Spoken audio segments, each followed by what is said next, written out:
안녕하십니까, 함재봉입니다. 한국 사람 만들기 네 번째 시간이 되겠습니다. 이걸로 일단 오늘 제가 지금까지 쓴 한국 사람 만들기 3권 내용이 오늘 다 끝나기 때문에 다음에는 이제 새 책을 쓴 다음에 와서 또 뵙도록 하고요. 오늘은 이제 그 3권 내용인 친미 기독교파 이 부분에 대해서 좀 말씀을 나누도록 하겠습니다.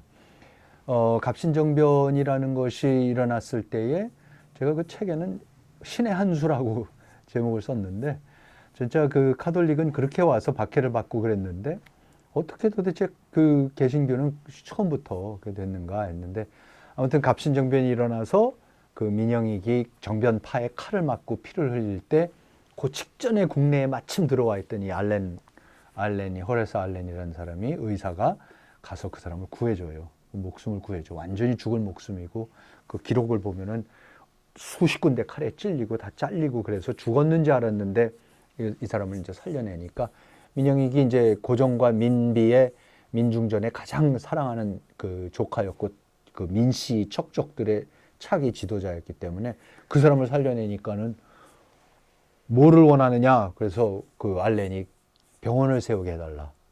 그래서 병원을 세워줘요. 그래서 그게 광해원이야. 지금 그 광해원에 세워주는 거고, 그래서 놀라운 선교의 역사가 이제 벌어지기 시작을 하는데, 자, 그러면 그때 조선에 이 선교사들이 오기 시작했을 때, 이제 그 광해원이 열리니까 그때 마침 준비하고 있었던 언더우드, 아펜젤러 이런 분들이 일본에까지 건너와서 기회를 보다가 딱 광해원이 열리니까 이제 건너와 갖고 곧바로 이제 그게 시작되는, 그러니까 그 얘기도 참 재밌는 얘기들이, 기가 막힌 얘기들이 많은데 그건 다 생략하고, 아무튼 그러면 이분들이 딱 왔을 때 조선이 어떤 상황이었냐, 우리가 19세기 조선이 어땠는지를 알아야지 왜 기독교가 들어왔을 때 그렇게 놀라운 선교의 역사가 이루어지는지를 알 수가 있어요. 그래서 경제가 붕괴했고, 조정의 부패는 이루 말할 수가 없고, 수탈, 의복과 주거 환경 최악이었고, 교육이라는 건 없었고, 의료 체계도 전혀 없었고, 전염병이 생기면 그냥 다 버려졌고, 사람들이 사회 기강도 다 버려서 한국 사람들은, 조선 사람들은 술 마시고 도박질하고 그 싸움질하고 사기치고 하는 걸로 아주 유명했어. 그것만 하는. 근데 그게 선교사들이 정확하게 진단하는 게 뭐냐면, 사유재산제가 확립이 돼 있지 않기 때문에 아무리 일을 해도 다 뺏기는면은 사람의 근면성과 아무 상관이 없어요. 일을 안 해, 못 해, 할 필요가 없어져. 그래서 이제 그렇게 기강이 붕괴가 되고, 조선 여성들은 정말 너무 처참한 처지에 전락하고, 불교도 형해화돼 버리고 아무것도 없으니까 결국 미신밖에 남는 게 없어서 그냥 굿만 하고 무당만 넘쳐나는 그런 미신 사회가 되고, 그게 이제 그 선교사들이 도달한 조선의 모습이었다. 이것도 굉장히 자세하게 우리가 얘기했는데, 자, 근데 그때 이제 온 개신교라는 게 이게 뭐냐, 이제 칼뱅주의로 되는, 그때 루터하고 이제 칼뱅으로서 이제 제가 사진을 놨고, 중앙에 이제 그 바티칸을 놨지만은, 이 얘기를 제가 책에서 종교개혁이 왜 일어났고 그 사상사조도 제도사도 아주 자세하게 써놨으니까 관심 있는 분들 보시고. 근데 이제 중요한 건 뭐냐면, 이 칼뱅주의라는 거가 우리가 알고 있는 근대사회를 만들었다라는 건 뭐 새삼스러운 얘기가 아니라, 알렉스 스토크빌이 데모크라시 인 아메리카라는 미국의 1830년대에 프랑스 귀족이 미국에 가서 미국이 막 잘하는 거를 보고서는 너무 놀래갖고 쓴 책이 미국의 민주주의라는 책인데, 정말 명저인데, 그 사람이 한 얘기 중에 대표적인 게 뭐냐면, 내가 책에서 여러 번 인용하는 건데 뭐냐면, 프랑스 같은 데서는 원래는 종교와 자유는 반대로 가는 거다. 왜냐면 이 중세 봉건 사회에는 이 교회의 그 압제 밑에 있었던 거고, 계몽과 지식과 합리주의는 그 종교로부터, 교회로부터 벗어나는 게 그 계몽주의고 합리주의고 이성주의라고 그렇게 알았고, 그래서 자유라는 거는 교회를 부숴야지만 개인의 자유가 나오는 거라는 게, 그게 프랑스 혁명도 그랬거든요. 그러니까 프랑스 혁명이 귀족도 많이 죽이고 그랬지만은 사제들을 훨씬 더 많이 죽였다고, 혁명하는 사람들이. 그랬는데, 그러니까 근데 그 자유, 개인의 자유, 리베르타스라는 거와 종교는 반대로 가는 걸로 유럽에서는 알았었는데, 미국에 오니까 미국 사람들은 종교하고 자유가 같이 가는 걸로 생각하고 아무런 모순이 없다고 생각한다는 거예요. 종교 생활과 자유 개인으로서의 그것이 아무 문제가 없이 가는 너무나 놀라운 게 일어난다라고 아주 날카롭게 지적을 했는데 그게 그 토크필이 정말 놀라운 해안이에요. 그러니까 우리도 그런 생각들 많이 해. 아, 봉건 사회라는 건 종교적인 미신이 있고 그러니까 개인이 안 나타나고 자유보다는 뭐 교회의 권위 뭐 이런 건데 미국에서는 이 개신교는 전혀 그렇지가 않아. 그게 참 놀라운 부분. 굉장히 놀라운 부분.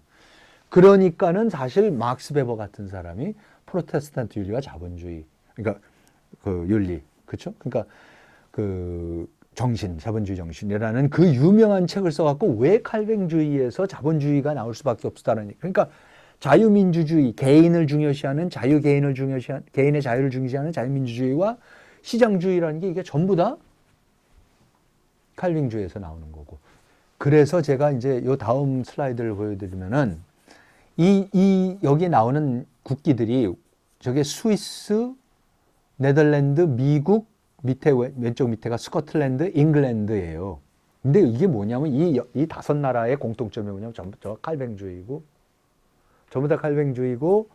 전부 다 자유민주주의와 자유시장 경제를 제일 잘하는 나라들이에요. 전혀 우연이 아니에요. 그럼 이제 대한민국도 거기 낄 수가 있는 건지. 근데 어쨌든 저런 사회를 만든 사람들의 주류가 해필이면 우리나라의 선교사들이 건너온 거야. 너무 이상한 일이야, 진짜.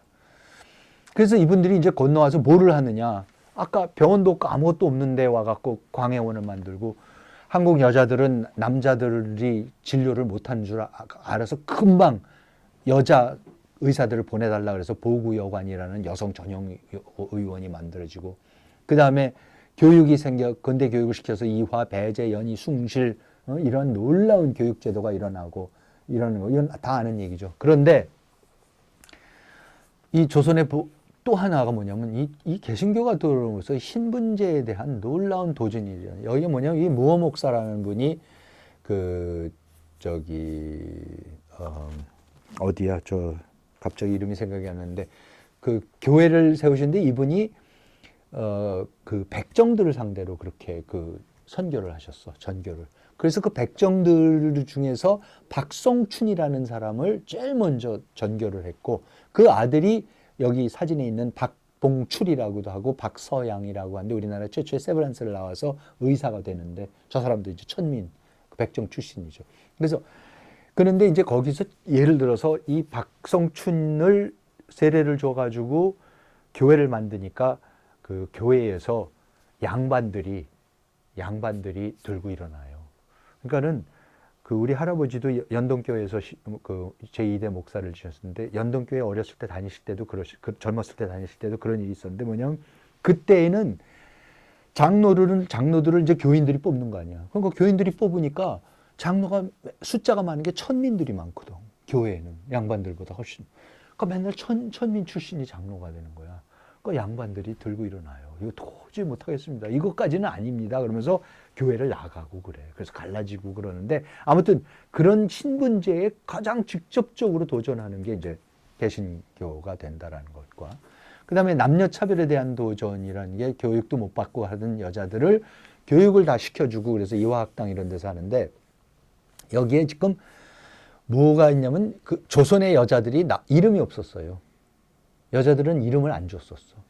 그래가지고 그 이화학당에서 처음으로 스란턴 여사가 이화학당을 만들고 나서 1887년인가에 이제 세례를 주려고 그러는데, 그 세례를 주려고 그럴 때에 그럼 이름을 뭘로 하는 거냐 그랬더니 이름이 없다는 거여서, 이름이 없냐고. 어렸을 때 이름이. 그러니까 어렸을 때 이름은 갓난이, 이쁜이, 그 다음에 나이 들으면 뭐 안성댁, 뭐 천안댁, 아니면 이제 누구 부인이고 남자이고.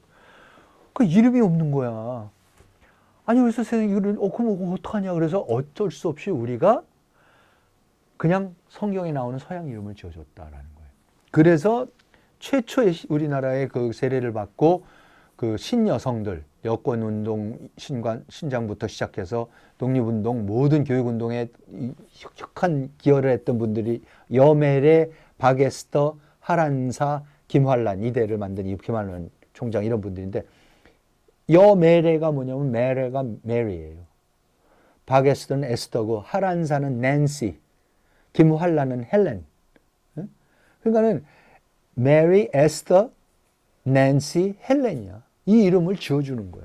그래서 이름이 생기고 교육을 받고 그 지도자가 되고 여성들이 최초로 하는 게 기독교 때문에 이제 일어나는 거고.